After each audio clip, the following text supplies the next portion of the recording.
Hi, NACIS 2021. I hope you're all having a great time there. I am currently presenting remotely, so that means I'm going to be on the Slack channel during this talk and for questions after.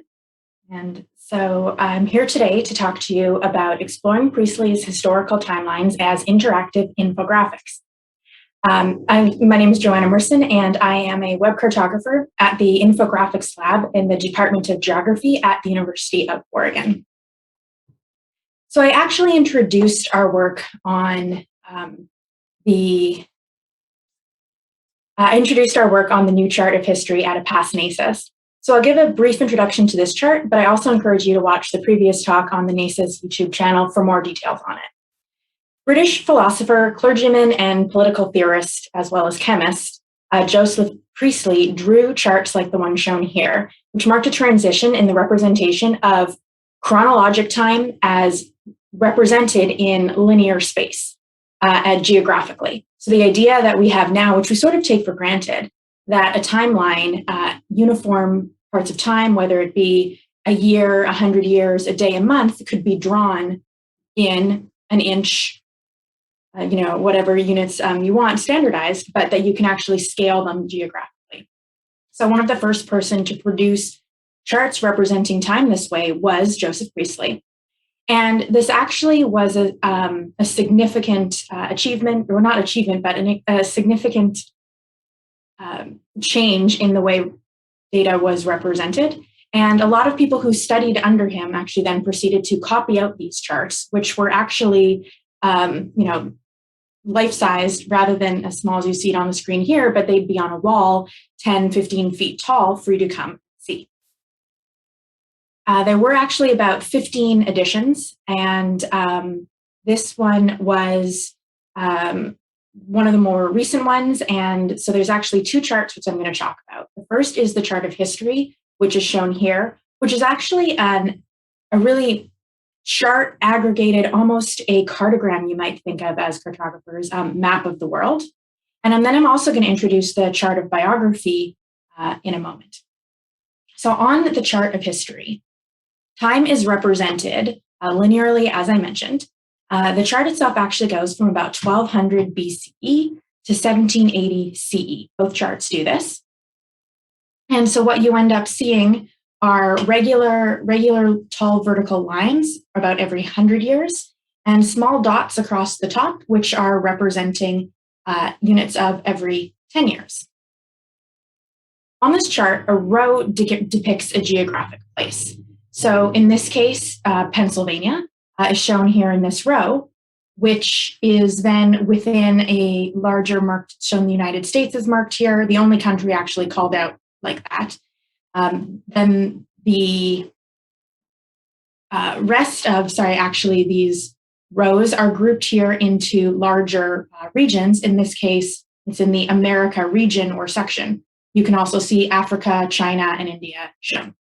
So we found about 180 rows that he used, grouped into 20 geographic regions. Within the chart itself, within that time and space axis, you might find a labeled area which depicts a regime, which regime is in power of a given place for a given year. So in this case, looking at Pennsylvania in 1740, we can see that the English were in power. Similarly, you can see that the Spanish were in power in the Empire of Mexico, and so on and so forth. Vertical lines that actually appear between each of these sections where regimes are shown represent different types of transitions of power. In this case, where we might see a vertical line, a rising line, a falling line. Some might be dotted, some are dashed, and in some cases, there is actually no line. These represent different types of transitions of power. For example, an abrupt change of power or a short period.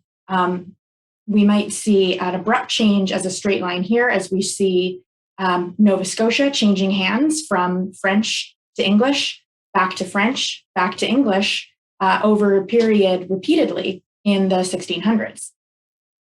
In other parts of the world, we might see solid falling or rising lines representing a longer transition of power between the two regimes shown to the left and right, or earlier and later in time. To turn this chart into a map that we can work with, we actually worked with, very closely with our PI and research partner, Daniel Rosenberg, to look at historical maps that Priestley would have had access to at the time and actually makes note of in some of his documents that he created around the same time.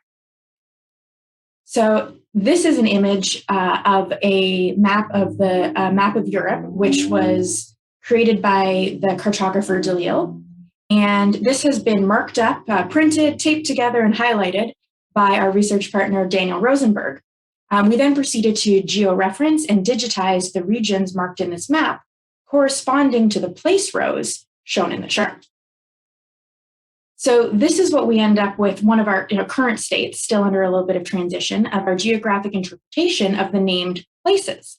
In this case, each polygon shown on the map represents land on the timeline. And you can also see a significant amount of land that was not mentioned on the timeline, contributing to a rather Eurocentric view of the world, where rows that are equally sized on the chart are actually much more granular and smaller in Europe than as we get out around the rest of the world, or even completely omitted. As I showed you in the chart itself, the rows themselves are grouped into, 180 rows are grouped into about 20 or so regions. And this is what those look like. We did fill in areas when we're showing them as regions. So in this case, we just had parts of Africa that we had digitized were specifically named as rows, but we're representing all of North America, all of Africa, etc., as those regions. So that was the first chart, the chart of history. And what I'm bringing in today is our goal was to combine the chart of history with its partner chart created at the same time, the chart of biography. So this is the chart of biography, very similarly sized, very similarly designed. In fact, the timeline across the top goes to the exact same era. And Priestley actually makes note that his intent was for these two charts to be used together, and that's why he used the same size and temporal scale for them both. So similarly, time is explored across the top from left to right. Rather than geographic regions coming down the y-axis, we actually see professions. So in this case, historians and antiquaries and lawyers is the first section. Orators, critics, artists and poets, and mathematicians and physicians are other sections that you'll see lower down. A description of the chart was actually published with it. It's text, and this includes information about the names, the people that were actually inserted into the chart. And so as you can see here, each of these lines represents a person's life length, and you can see the year they were born and the year they died based on the line that is shown in the chart. So our goal was exploring the chart of biography. Who is in the chart? Is it as Eurocentric and my cat is saying hello, as the chart of history? What genders are represented? Are there any other? She's fine, I swear. Are there any other patterns, spatial or otherwise, that we see in the names on the chart? And lastly, when it comes to interaction, we want to be able to link our interactive versions of the chart of biography and the chart of history. So here's an example of a close-up of the chart itself, as well as the index or the accompanying document. It contains the data for each person. For example, Cantemir here was represented in the chart and in the index. In the index, it says D 1763, which tells us that he died in 1763. And as you can see, there's no information about when he was born. So that uncertainty is displayed here with a dotted line, and Priestley's not really sure. Somewhere in here, he must have been born. But we know the solid line ends at 1763. If we map straight down, 1763 is where we get to see that he had died. The H represents his profession. And so you can see here in the index that we actually see H signifies a historian, and the D, as I mentioned, that he died, signifies that he died in a certain year. So there's all certain sorts of abbreviations with varying levels of temporal uncertainty. We see that someone was died or born, or maybe they were born after, or maybe they died about, or maybe they flourished. Flourished is an interesting one, which tells us that someone did something notable in a given year. We weren't sure when they were born, and we weren't sure when they died, but they were doing something notable in a specific year in the middle of their life, and we know that they flourished at that time. And you might also notice that in our list of professions here, we actually do see geographers. Unfortunately, he didn't denote cartographers anyway, but I think that if we do some searching, we might find some cartographers listed as either geographers or travelers. From on the chart, we found about 2,500 names, which we found about 10 unique cases for their way that the symbols of their life length was actually depicted. What's really interesting is that it's not a perfect mapping of this. So sometimes there were slightly different versions of the entry that led to a similar symbology. We use computers to do our drawing. Priestley was doing this by hand. Additionally, through the different editions, as he learned new information about each people, there was he may have changed the information that he had in the index. So as you can see, if we have very specific information about a person, for example, if they died in 411 BC and were 85 years old, it's a solid line. We know that this person died in 411. And if they lived to 85, then they must have been born in 496 BC. So it's a solid line because there's no uncertainty as to the length of their life and therefore their death and their birth year. I mentioned people that may have flourished in a given year. So in this case, if someone flourished in 843, we actually see uncertainty for both their beginning of their life, we see 3 dots, and the end of their life, we see 2 dots. We know that they flourished and were, an adult somewhere in the solid part of their life, but there's a lot of uncertainty towards their younger years and the end of their life. Similarly, we can see for the people that flourished, but we don't even know what year they flourished down at the bottom. We actually see here flourished about. We end up with 7 dots straight across.